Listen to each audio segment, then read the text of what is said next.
Olá, Renovada Cantareira, sejam todos muito bem-vindos a mais uma Quinta Online. E esse mês a nossa Quinta Online será especial. Nós teremos aí um TBT sobre um tema muito importante e desde que a gente voltou com as Quintas Online, eu estava com esse tema na cabeça e agora deu certo. Então nós vamos revisar um tema que chama Como lidar com o dinheiro. E serão aí 5 aulas muito importantes com o pastor Alex, pastora Adriana, apóstolo Joel, e você não pode perder. Fique agora com a primeira aula e até a próxima. Sem mais demoras, nós vamos direto para o início da nossa série de mensagens. Deixa eu dar uma introdução para você aqui que está nos acompanhando. Lembrando que ainda dá tempo de você curtir e compartilhar esse vídeo. Se você ainda não é inscrito no nosso canal, inscreva-se. Se você ainda não curtiu esse vídeo, curta. E se você ainda não ativou as notificações, faça isso. Mas ainda dá tempo, vai aqui em compartilhar e envie o link pelo WhatsApp para alguém que você ama.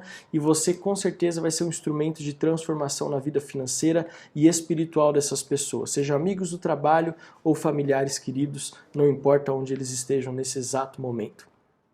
Então, eu quero dizer para você o seguinte, talvez você, como família da Renovada Cantareira, não conseguiu viver nesse ano de 2020 aquilo que você sonhou lá em dezembro de 2019, quando você fez a sua lista no culto de passagem de ano, ou quando você no começo do ano preparou e traçou metas para esse ano de 2020, na sua vida financeira, na sua vida familiar e profissional.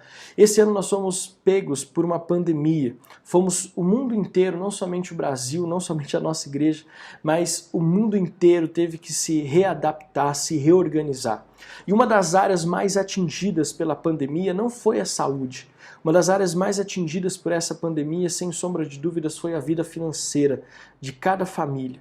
Muitos empresários tiveram dificuldade de sustentar o seu negócio, pessoas que são autônomas tiveram dificuldade de manter o seu negócio, pessoas que trabalhavam em empresas ou tiveram corte de salário ou infelizmente perderam o seu emprego. Eu não estou generalizando, eu também tenho testemunho de pessoas que foram tremendamente abençoadas e prósperas financeiramente e profissionalmente nesse tempo de pandemia. Mas, via de regra, algumas pessoas tiveram corte de salário, algumas pessoas tiveram perda na sua renda, e isso meio que desestabilizou e desorganizou sonhos e planos que foram traçados para 2020. E é por isso que nós vamos trazer de novo uma série de mensagens chamada Como lidar com o dinheiro. Essa série que eu estou começando agora e que funcionará da seguinte forma. Eu e a Adriana vamos ministrar três mensagens, cada quinta-feira uma mensagem. E na quarta mensagem da série, nós vamos fazer uma sessão de perguntas e respostas. Aqui na descrição do vídeo você encontra o nosso central de WhatsApp. E desde essa primeira mensagem, você já pode ir mandando a sua pergunta na nossa central de WhatsApp, porque nós vamos responder as perguntas que chegarem na última mensagem da série. Não será perguntas que serão respondidas como um coach, não tem aqui mindset, não tem aqui inteligência emocional, nós não vamos usar pensamento positivo. Todas as perguntas que vierem nós vamos responder à luz da palavra de Deus, à luz das Sagradas Escrituras. Eu não sou coach, eu não sou perito em economia, a minha formação é comunicação, mas à luz da palavra de Deus, eu creio que nós temos muito a contribuir com a nossa igreja. Tirar muitas dúvidas a respeito de vida financeira, mas acima de tudo liberar palavras proféticas e de bênção sobre a sua vida e à luz da palavra, claro, trazer princípios de administração financeira. Então, feita essa introdução, eu quero que você viaje conosco nessa série de mensagens, convide aquele seu parente corintiano, convide aquele seu amigo do trabalho que vive pedindo para você pagar o almoço para ele porque ele está sem dinheiro, convide aquela sua amiga que não aguenta mais dívida no cartão de crédito porque não consegue parar de comprar aquele sapatinho novo, aquela bolsa que apareceu na liquidação na internet. Convide as pessoas que você conhece que talvez estejam passando por algumas dificuldades financeiras, porque à luz da palavra eles irão se surpreender como o nosso Deus é um Deus que abençoa a nossa vida financeira e é uma porta de evangelismo. Se você está aqui porque foi convidado por alguém, essa pessoa te ama muito e quer que você participe desse projeto junto conosco, tá bom? Então, vamos lá, eu quero convidar você a fechar os teus olhos para que nós possamos orar. Pai, muito obrigado nessa noite, 1º de outubro de 2020, onde nós sabemos que a glória do Senhor está manifesta. Existe uma guerra espiritual acontecendo e nós a denunciamos agora. tomando posse da palavra que diz que nós somos mais do que vencedores em Cristo Jesus. Nada vai impedir a igreja de receber essas verdades bíblicas, espirituais na vida financeira. Deus, o Senhor sabe que essa foi a série de mensagens que nós ministramos na Cantareira, que mais trouxe testemunhos de transformação familiar e de vida pessoal até hoje, Pai. E que não seja diferente nessa repaginação, nessas novas mensagens, ou nas mesmas mensagens com novo conteúdo, novos princípios, mas que seja um divisor de águas na nossa igreja e nas famílias da Metodista Renovada. Nós repreendemos toda tentativa do inferno de nos paralisar ou de nos roubar essas verdades bíblicas. Pelo contrário, nós já declaramos prosperidade. Eu e a Adriana, que está aqui comigo, declaramos prosperidade financeira sobre a vida de cada membro da nossa igreja na Serra da Cantareira e cada visitante que está conosco nessa noite. Em nome de Jesus. Amém. Você pode aplaudir ao Senhor aí na sua casa? Veja, eu estou num cenário diferente aqui, porque aqui é um tempo novo, né? A gente vai ter aqui um tempo de compartilhar sobre uma área importante. Então eu queria aqui já dizer para você, se você pode, você pegue um caderno, um papel de anotações, o seu celular, seu iPad, seu computador, porque os princípios que nós vamos passar aqui vão te ajudar muito, mas não adianta nada se você não colocar em prática, tá bom? Então, antes de começar, eu quero passar alguns dados importantes para você aqui. Antes de falar sobre o texto que nós vamos ler, Lucas capítulo 14, eu quero passar alguns dados aqui para você que eu acho muito importante. Esses dados são dados recentes que eu colhi basicamente na Agência Brasil e no site do Serasa também, e que diz respeito à realidade econômica dos brasileiros nesse ano de 2020. Eu quero trazer alguns dados bem rapidamente, e o primeiro deles é que a maioria dos brasileiros vive no limite do seu orçamento. Muitos brasileiros, a grande maioria, a esmagadora maioria dos brasileiros, vive no limite do seu orçamento. É por isso que quando o arroz aumentou, os brasileiros ficaram preocupados. E até piadinhas surgiram, pessoas que fizeram colar de arroz, brincos de arroz, mas na verdade essas brincadeiras que a gente vê nas redes sociais, elas externam o quão apertado é o orçamento brasileiro. Nós basicamente vivemos com aquilo que nós ganhamos, e aquilo que nós ganhamos é o que nós necessitamos para pagar as nossas contas básicas. Não estou falando do Danoninho que você compra, do Yakult, dos sucrilhos que você toma de café da manhã. Muitos brasileiros vivem no limite do seu orçamento e não tem espaço para mais nada. Outro dado interessante é que 58% dos brasileiros não se dedicam a cuidar das suas próprias finanças. 46% dos brasileiros não controlam o seu orçamento. 46% dos brasileiros não sabem qual é a sua saúde financeira, como está a sua vida financeira. E isso mostra o seguinte, que não basta ter dinheiro. Se você não souber como administrar o seu dinheiro, você está tão enrolado quanto ganhar pouco. Na verdade não tá não, sabe por quê? Porque tem muita gente que não ganha tanto dinheiro assim, mas tem uma vida financeira próspera e saudável. E aqui trago uma verdade espiritual logo no começo, no meio desses dados estatísticos. O quanto você ganha não determina o seu sucesso na vida financeira, nem o sucesso financeiro da sua família, mas sim a forma como você administra. É por isso que Jesus diz, foste fiel no pouco, sobre o muito te colocarei. Porque não é o quanto você ganha, mas é como você administra o que você ganha. Eu gosto muito de ler sobre a área financeira e de ver pessoas que conseguem prosperar.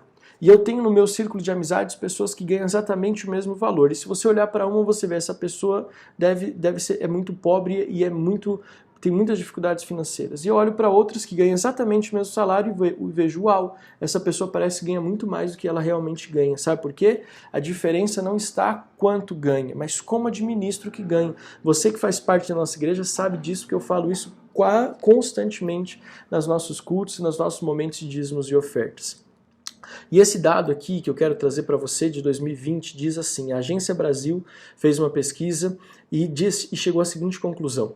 A classe dos endividados, aqueles que tomam empréstimo porque não têm dinheiro, porque não conseguem pagar suas contas e precisam tomar empréstimo para sanar suas dívidas, são os maiores endividados no Brasil, os maiores tomadores de empréstimo são pessoas que ganham entre 5 e 10 mil reais. Eu falo isso pelo seguinte, a grande maioria das pessoas não ganha entre 5 e 10 mil reais. Esse é um salário considerado alto. 10 mil reais.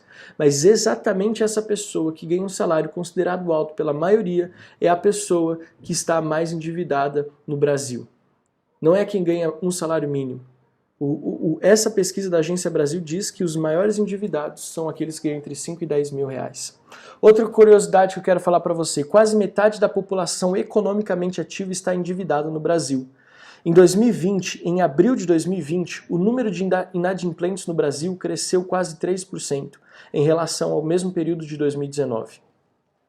E o total de consumidores negativados chegou a quase 63 milhões, o equivalente a mais do que 40% da população adulta do Brasil.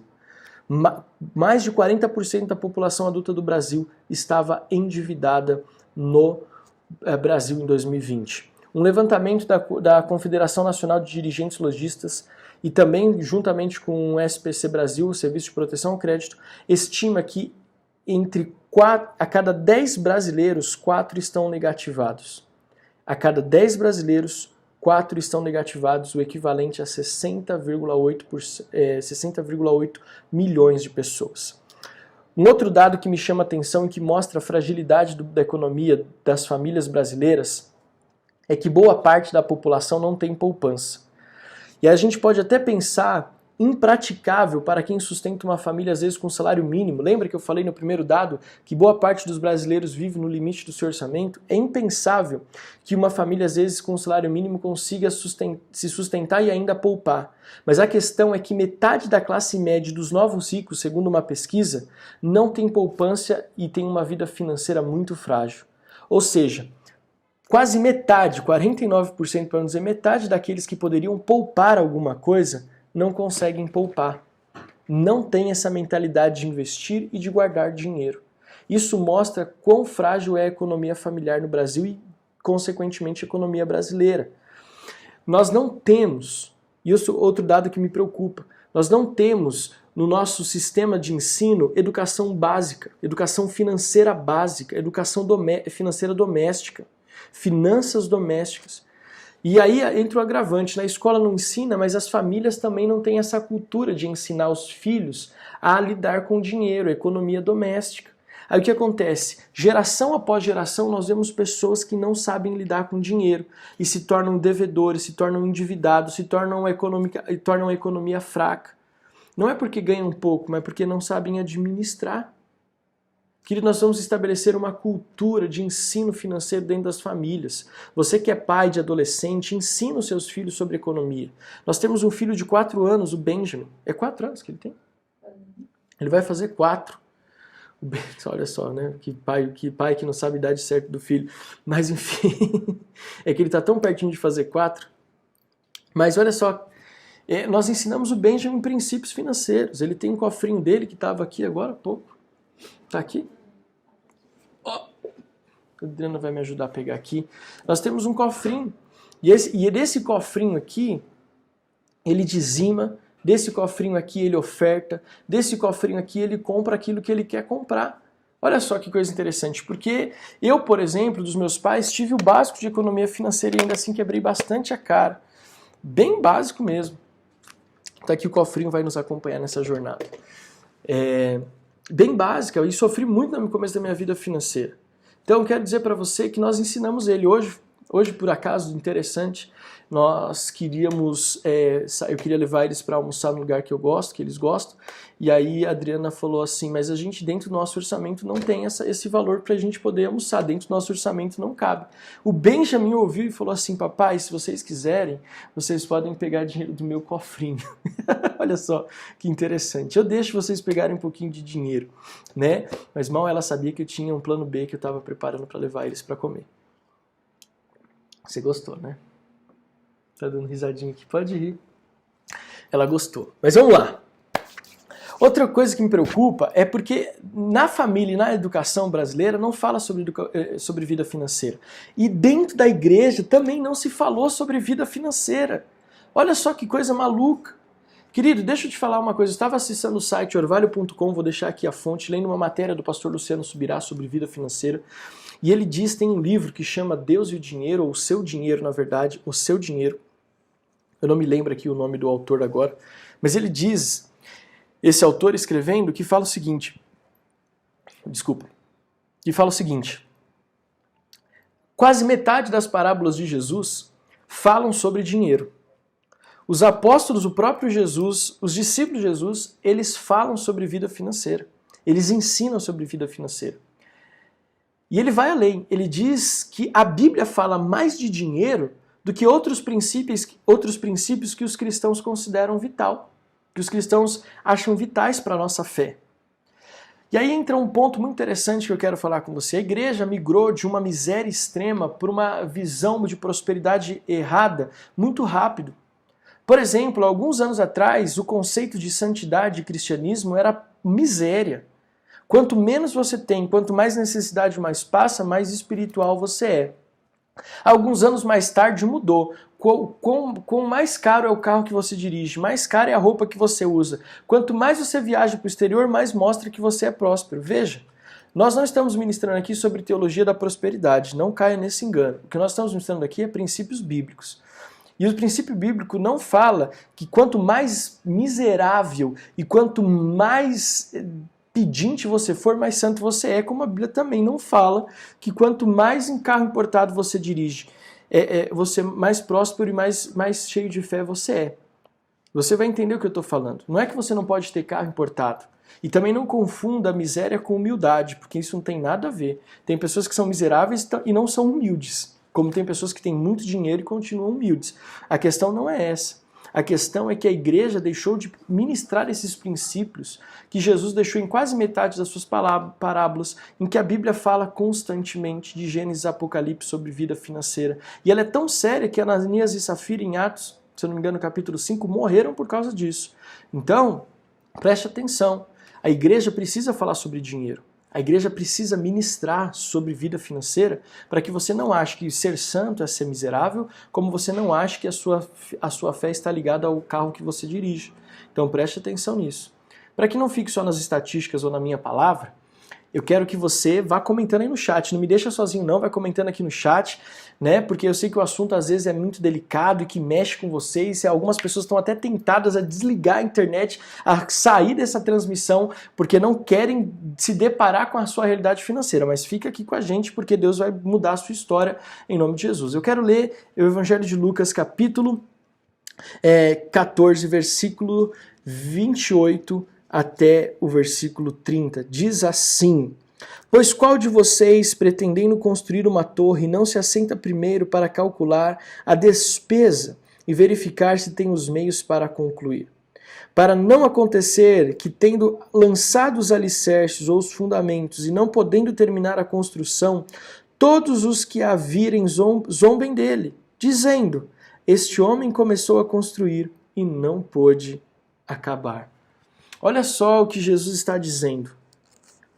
Esse texto, esses 3 versículos que nós lemos, 28, 29 e 30, esses 3 versículos que nós lemos estão dentro de um contexto onde Jesus está ensinando os discípulos a respeito do preço que é pago pelo serviço no ministério. Jesus está dizendo aqui quais são as condições de um seguidor de Jesus. Então, quando Jesus ele diz: Qual daqueles que, lançando um alicerce, um fundamento, não calculam se tem as condições de terminar a obra, essa pessoa ela é uma pessoa que não é competente nas suas aptidões, porque ela não vai terminar e vai ser motivo de zombaria. Jesus está falando isso num contexto de ministério, num contexto onde ele está falando para aqueles que querem segui-lo. Mais à frente, Jesus vai dizer assim: qual é o rei que antes de ir à guerra não se assenta para calcular o seu exército em relação ao exército inimigo, para que não vá à guerra e perca e passe vergonha? O que eu quero dizer para você nessa primeira parte da mensagem, como lidar com o dinheiro? O que eu quero dizer para você nessa introdução? O primeiro princípio que eu quero que fique marcado na sua mente e no seu coração sobre vida financeira nessa série de mensagens é que o seguinte: se você não tiver uma vida financeira saudável, você dificilmente terá plenitude em qualquer outra área da sua vida, inclusive na sua vida com Deus. Inclusive na sua vida com Deus. A sua vida financeira vai determinar, inclusive, como você vai se relacionar com Deus. E não venha achar que o pastor não é espiritual. Não venha achar que o pastor não escute com amor e carinho. Eu não estou falando que o dinheiro é maior que Deus. Mas acontece que se você não tiver uma vida financeira saudável, você não vai conseguir ir para a igreja, porque às vezes nem dinheiro para condução se tem. Você não vai conseguir ser pleno na adoração, porque você vai estar preocupado com os credores. Você vai começar a ter dificuldades no seu casamento que vão te constranger, muitas vezes, estar na companhia dos irmãos.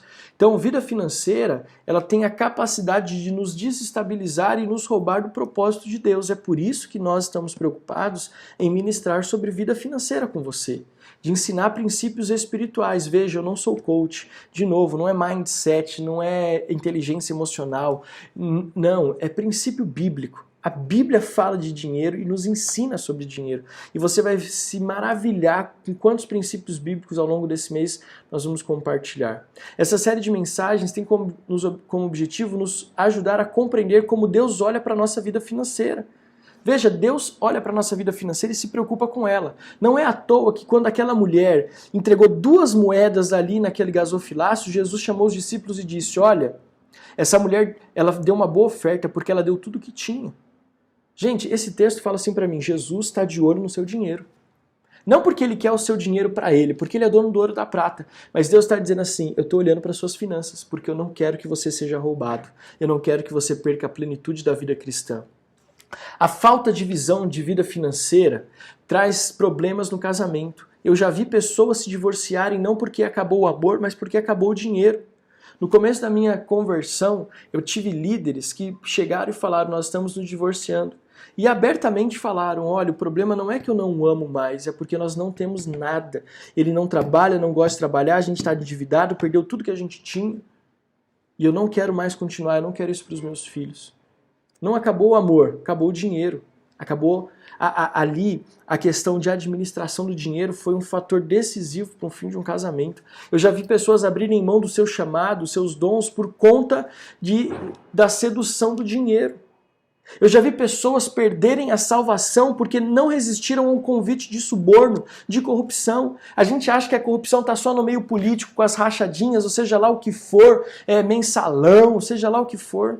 Quando, na verdade, muitas vezes nós somos tentados pelo suborno. Eu me lembro de um jovem que falou, pastor, existe na minha empresa, eu trabalho na área de compras, eu recebo moto, eu recebo carro, eu recebo dinheiro vivo de fornecedores para que eu feche o contrato com eles.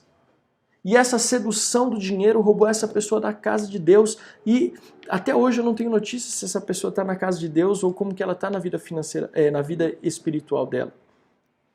Irmãos, quantos irmãos que perderam relacionamento, irmãos de sangue por conta de herança, familiares que brigaram por conta de bens depois da morte de um pai, de uma mãe, de um familiar. Querido, eu quero continuar chamando a sua atenção para alguns pontos mais. Ter uma vida financeira saudável requer equilíbrio. Preste atenção, eu sei que talvez não é a mensagem mais gostosa que você já ouviu, essa que eu estou ministrando para você, mas ela é importante, ela é fundamental para que esse ano de 2020 ele não seja um desastre na sua vida. E se Deus tem te prosperado, como graças a Deus na nossa igreja nós temos, a grande maioria de pessoas na verdade tem testemunhos de prosperidade em meio à crise, porque esse é o nosso Deus. Deus quer te fazer prosperar ainda mais. Mas o segredo desse equilíbrio, para que esse ano de 2020 seja um ano de bênção, enquanto todo mundo está falando de falência, de demissão, você vai contar testemunho de prosperidade, bênção financeira. Esse equilíbrio, preste atenção, está em como você administra. Eu não vou trazer aqui segredos de riqueza, eu vou trazer aqui princípios bíblicos de prosperidade. E princípios bíblicos de prosperidade não é apenas dinheiro, mas é saúde física e emocional, é prosperidade na família, em relações boas com o seu cônjuge, com seus filhos, é no seu ministério, é também na sua vida profissional e, inclusive, dinheiro. Prosperidade é tudo, inclusive dinheiro. Então, preste atenção. Eu não estou te dando aqui o segredo da riqueza. Eu estou te dando aqui princípios bíblicos de prosperidade que envolve toda a sua vida. Esta série jamais também pode ser usada por você como uma desculpa para você trabalhar muito e negligenciar a sua família e a igreja. Não, pastor, agora eu entendo, agora eu vou mergulhar de cabeça no trabalho. Aí não vai no culto, não fica com a esposa, não cuida dos filhos, e aí vai colher grandes, sérios problemas lá na frente. Tá? E outro princípio que eu quero deixar para você, ninguém que caminha de forma ilícita será feliz e terá paz no espírito no que diz respeito a vida financeira. Como que nós precisamos ver o dinheiro? Eu quero compartilhar alguns princípios que você pode colocar em prática na forma de enxergar o dinheiro. O sucesso ou o fracasso nessa área já começa mesmo antes de ter ou não ter dinheiro. A sua visão em relação ao dinheiro já determina se você vai ter sucesso ou não. Sabe aquelas pessoas ostentação? Elas veem o dinheiro como uma forma de mostrar algo que elas não têm dentro delas, o vazio que elas têm dentro delas. A sua atitude antes mesmo de ter o dinheiro ou não vai determinar se você tem sucesso ou não. Esses pontos, quais são esses pontos, você me pergunta? Esses princípios intangíveis. São pontos que talvez você não vê. São princípios que estão gravados na sua mente, que você não pode tocar, mas que determinam a sua vida e a forma como você lida com a sua vida financeira. Deixa eu te dar aqui um testemunho muito interessante. Há alguns anos atrás eu fui comprar um tênis para jogar bola. E entrei na loja de calçados e tinha uma mulher lá e ela estava comprando um tênis. Óbvio, se ela estava na loja de calçados, o tênis que ela estava comprando um tênis, mas enfim. Ela estava assim, sabe, causando assim dentro da loja. E eu me lembro que eu estava lá focado em comprar um tênis num valor já determinado no meu coração de pagar. E eu nunca fui assim, eu gosto de uma marca de tênis específica, quem me conhece sabe qual é essa marca. E eu tenho um preço na minha cabeça, o tênis eu vou pagar esse valor, ponto. Mais do que isso é um absurdo, né? Não importa quanto dinheiro eu tenha para pagá-lo. Mas enfim, isso é um princípio meu. Só que aquela mulher, ela estava vendo um tênis, eu lá vendo o meu e tal, de repente, você não vai acreditar. Ou vai, não sei. Mas eu me lembro que aquela mulher perguntou, tá bom, esse tênis aqui, qual é o valor dele? Aí o vendedor falou, ó, esse tênis aí custa R$1.000 e poucos. Eu não lembro quais eram os quebradinhos, mas era mais de R$1.000. Aí eu olhei para aquela mulher e falei assim, ela vai desistir de comprar esse tênis agora, porque quem em sã consciência compra um tênis de mais de R$1.000? E outra, esse tênis é feio pra chuchu, é o tênisinho feio, todo colorido, meio patati patatá. E aí, enfim, eu achei que a mulher desistia, ela falou assim, não, vou levar. Aí na minha cabeça, a primeira coisa que eu pensei assim, mas essa mulher deve ter muito dinheiro, porque ela tá pagando mais de R$1.000 em um tênis. Na hora que ela for pagar, olha só, aí eu escolhi meu tênis, ela escolheu dela e a gente foi pro caixa quase que junto, ela estava na minha frente na fila. Aí na minha cabeça assim, alguém que compra um tênis de R$1.000 vai sacar da carteira aquele American Express Platinum que dá acesso a todas as salas VIPs de aeroporto no mundo, dá acesso à sala VIP de aeroporto que ainda nem foi construído, de tão forte que é o cartão. Ou aqueles cartões blacks, né, de um material que não é plástico, mas é uma borracha que veio de Marte e foi confeccionar esse cartão porque ele é especial. Essa era a minha convicção e a minha mentalidade daquela mulher comprando um tênis de mais de R$1.000. Quando ela saca aquela carteira, que ela abre aquela carteira grande de mulher e tira 2 cartões, um das Casas Bahia e um da Marisa, e fala assim, eu quero parcelar esse valor em 10 vezes dividido em 2 cartões. Na hora o meu mundo desabou. E eu olhei para aquela mulher e falei assim, essa mulher ela tem um princípio dentro dela muito errado do dinheiro.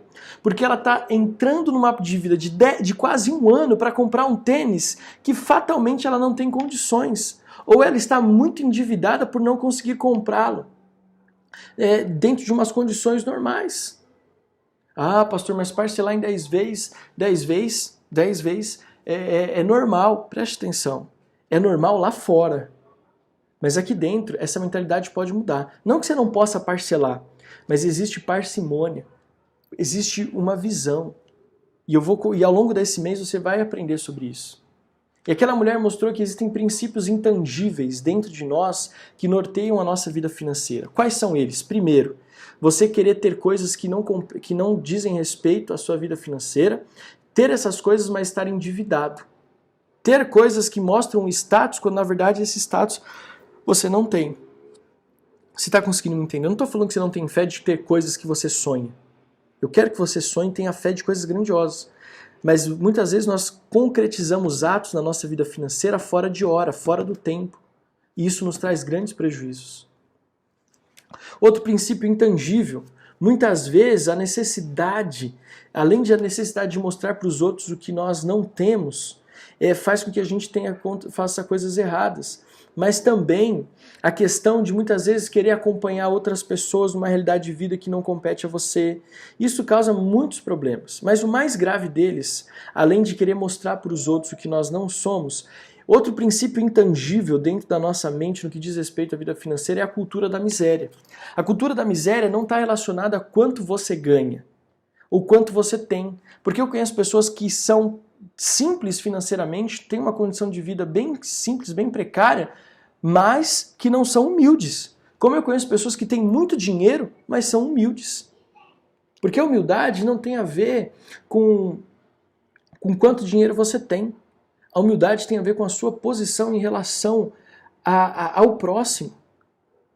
O dinheiro não te domina, mas você usa esses recursos em benefício do reino de Deus, da sua vida, dos sonhos de Deus para a sua vida.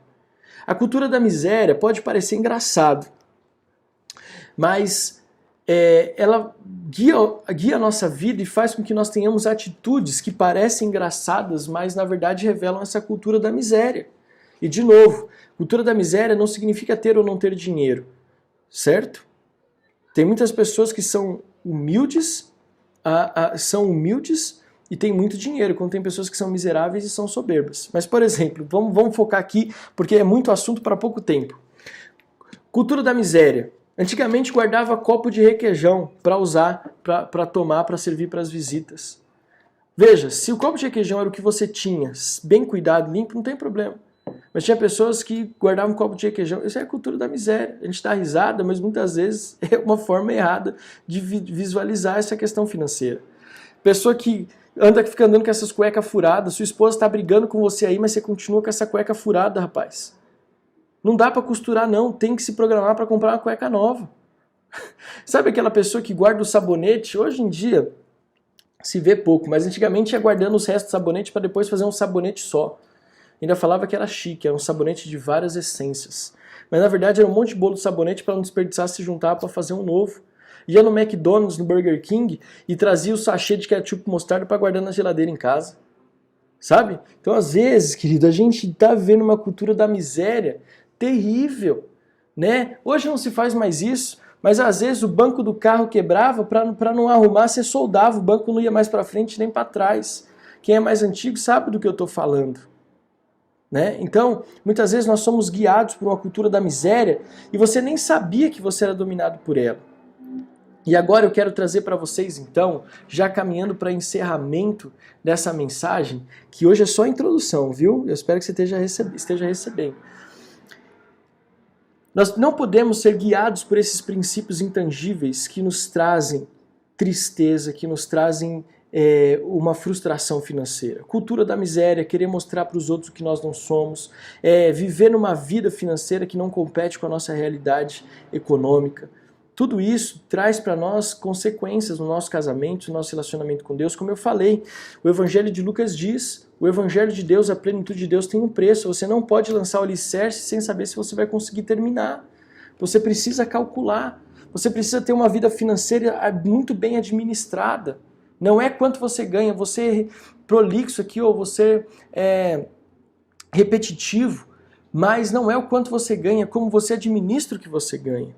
E aí, depois de falar tudo isso, eu quero dizer para você quais são as formas que Deus quer que você ganhe dinheiro. E aqui eu quero que você anote aí essas formas de como você ganhar dinheiro e de como você ter uma vida financeira saudável. São dicas preciosas que talvez você nunca imaginou que pudessem te ajudar a ser próspero financeiramente. Dicas que você talvez nunca imaginou que pudessem te ajudar a crescer na sua vida financeira, a ganhar dinheiro, a adquirir dinheiro, a investir e a ser um sucesso nessa área. Primeira forma como você pode ganhar dinheiro, e você deve fazer isso. Isso aqui talvez seja uma das mais importantes de todas.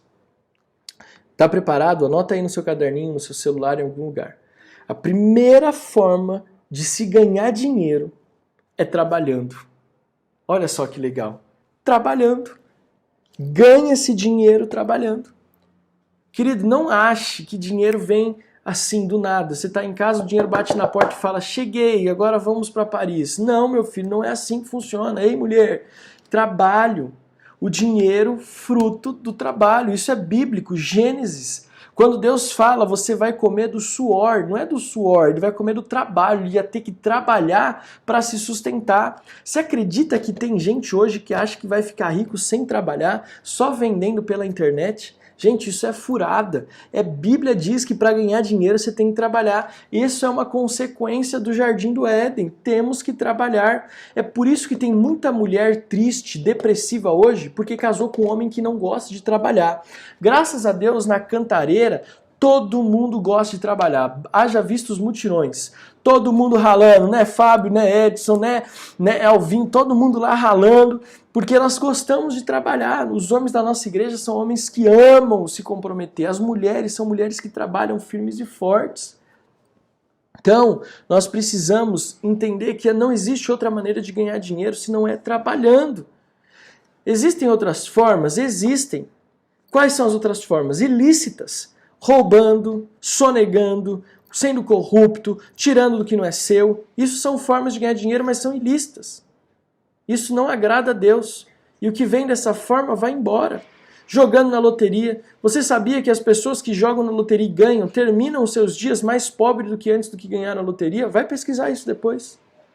Primeira forma de se ganhar dinheiro, trabalhando. Segunda forma, nós vamos falar isso melhor mais pra frente, mas segunda forma, sendo fiel ao Senhor nos dízimos e nas ofertas. Essa é a segunda maneira que Deus quer que você trabalhe da sua prosperidade financeira. Primeiro, trabalhando. Segundo, sendo fiel nos dízimos e nas ofertas. Terceiro, forma de você manter a sua prosperidade e a sua vida financeira saudável, tendo unidade no casamento. Se você é casado, você não tem o seu dinheiro e a sua esposa tem o dela, ou você tem o seu dinheiro e o seu marido tem o dele. Não!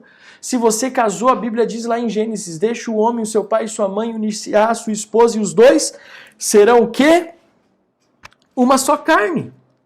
Uma só carne.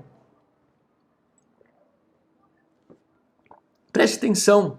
Se você é casado, não tem o dinheiro dele ou o dinheiro dela, o dinheiro dela ou o dinheiro dele. O dinheiro é dos dois. Não importa se um ganha mais do que o outro, o dinheiro sempre é dos dois, desde que vocês casaram. Eu não estou falando isso agora do nada, tá? Isso não é uma coisa que eu inseri agora porque eu queria falar. Não. Isso nós ministramos o ano passado, o ano retrasado, ministramos isso no Encontro com Deus, sempre no Encontro com Deus para casais, sempre que fala de vida financeira para casais, nós falamos de que a unidade no casamento, a conta conjunta. Isso ajuda você a evitar muitos problemas. Escute só, a conta conjunta ajuda você a poupar situações que você não que você talvez precisaria explicar se a conta fosse separada. A tentação de você usar o dinheiro indevidamente é menor, porque todo mundo está vendo, seu marido e seu cônjuge vão te ajudar, um vai policiar o outro. Preste atenção, um vai ajudar o outro. Querido, desde antes de casar, quando nós éramos noivos, o pastor Joel falou assim, eu vou dar para você alguns princípios, mas um dos mais valiosos é que vocês precisam entender que a conta bancária e a vida financeira de vocês é uma só. Tinha momentos em que eu ganhava mais que a Adriana, mas o dinheiro era dos dois. Momentos que a Adriana ganhava mais do que eu, mas o dinheiro era dos dois. Caiu no salário, na conta é dos dois e as contas são dos dois. A conta de luz é dos dois, a conta de água é dos dois, a conta de internet é dos dois, a manutenção do carro é dos dois. Não tem o meu carro e o carro dela, não tem a minha moto e o carro dela, não tem a conta de luz dela e a conta de água minha. Não tem. É os dois, gente. Eu tô falando sorrindo para vocês não ficarem bravos comigo, mas é a unidade no casamento. A prosperidade, o sucesso na vida financeira começa pela unidade do casamento. Óbvio que esse princípio precisa de um ajuste. Se você precisa conversar sobre isso, fala com a gente, nos procure, nós vamos ajudar você a colocar em ordem, em unidade a sua vida financeira. Mas a partir de agora, a primeira coisa que eu quero que vocês façam é o seguinte, que vocês precisam unir o orçamento de vocês. Precisa ter uma planilha, onde vai colocar tudo que entra e tudo que sai. E aí tudo que entra vai para a mesma conta e tudo que sai, sai junto da mesma conta. Não tem a conta que ele paga, não tem a conta que ela paga. Não, é a conta dos dois. Se vai pagar, paga os dois. Se vai investir, investe os dois. Se vai economizar em poupança, ou seja, onde for, vai economizar os dois. Porque casamento é unidade. Esse é um princípio de vida financeira saudável. E, gente, nós estamos só na primeira parte, hein? Quarta forma de que Deus quer que você ganhe dinheiro e tenha uma vida financeira saudável, planejando. Querido, o imediatismo, eu estava lendo, e sabe por que os brasileiros estão inadimplentes? Por conta do imediatismo, porque assumem prestações de forma imediata que não têm condições de honrar depois, compromissos financeiros que não têm condições de honrar depois. Isso está errado, isso não está certo. Nós precisamos nos planejar. Lembra que eu falei do tênis de R$1.000? Não é que você pode não ter o tênis de R$1.000, mas você precisa se planejar para tê-lo. Você precisa colocar na ponta do lápis quando é que você vai conquistar aquele desafio. Querido, eu falei para a Adriana e tenho reiterado para ela diversas vezes. Eu não vou ser um homem que age por impulso em nenhuma área da minha vida, principalmente na minha vida financeira. Planeje o que você quer. Eu tenho uma lista de alvos. Nós estamos orando, por exemplo, para trocar de carro agora. Eu quero trocar de carro, já sei quais são os modelos que eu estou procurando, quais são os valores que eu vou ter que investir, eu estou planejando e vendo a melhor forma disso ser uma realidade. Eu não vou sair daí para ir entrando de cabeça num financiamento e não ter condições de honrá-lo depois. Não ter condições de honrá-lo depois. Tá comigo aqui? Você continua me amando? Se você continua me amando, coloca um joinha aí, em nome de Jesus. Quinta forma, nós já estamos acabando, de você ser bem-sucedido financeiramente. É economizando. Querido, nós precisamos economizar. Você precisa ter uma economia. Você precisa ter um cofrinho. Tá vendo aqui o cofrinho? O cofrinho do bem que não tá, recheado. Mas não tem só moeda aqui não, tem nota. Pensa no menino próspero. Pensa no menino próspero. E bem-sucedido esse menino aqui, Benjamin. Deus do céu. Mas enfim, isso é assunto para outra hora. Economizando, você tem que economizar. Economizar os seus recursos. Nós vamos ver mais para frente quanto você pode comprometer da sua renda para ter uma vida financeira saudável. Nós vamos falar sobre isso.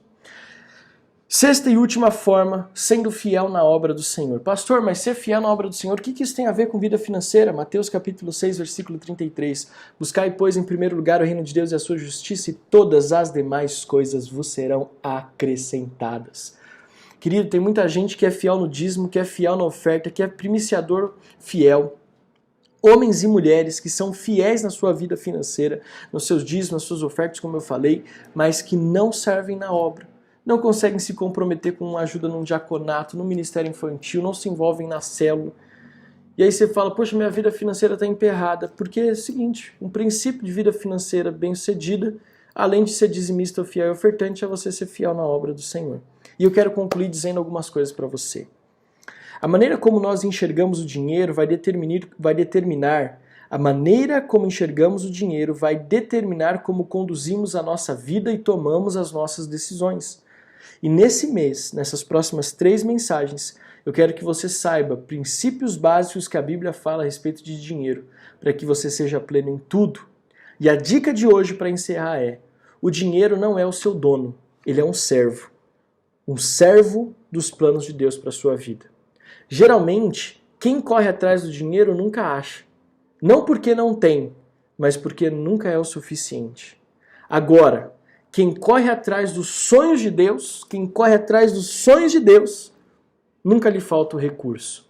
Ageu capítulo 2, versículos 7 e 8 diz: Farei tremer todas as nações que trarão para cá os seus tesouros, e encherei este templo de glória, diz o Senhor dos Exércitos. Tanto a prata quanto o ouro me pertencem, declara o Senhor dos Exércitos.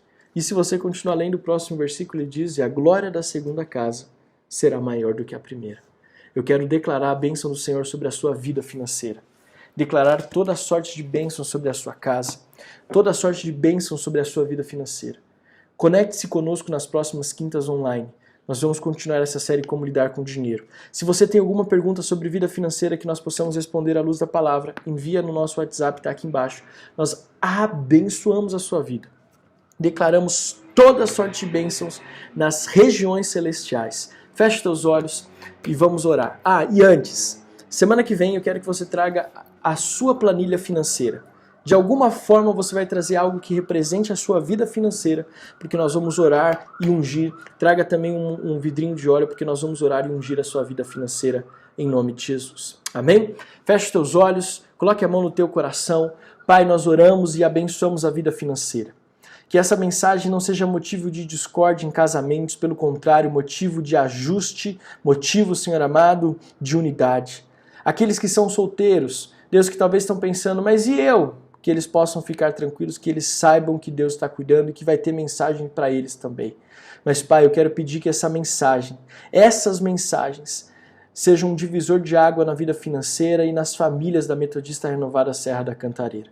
Nós abençoamos e declaramos prosperidade sobre a vida financeira de cada família, de cada um que está conectado conosco nessa noite. Nós os abençoamos em nome de Jesus. Amém.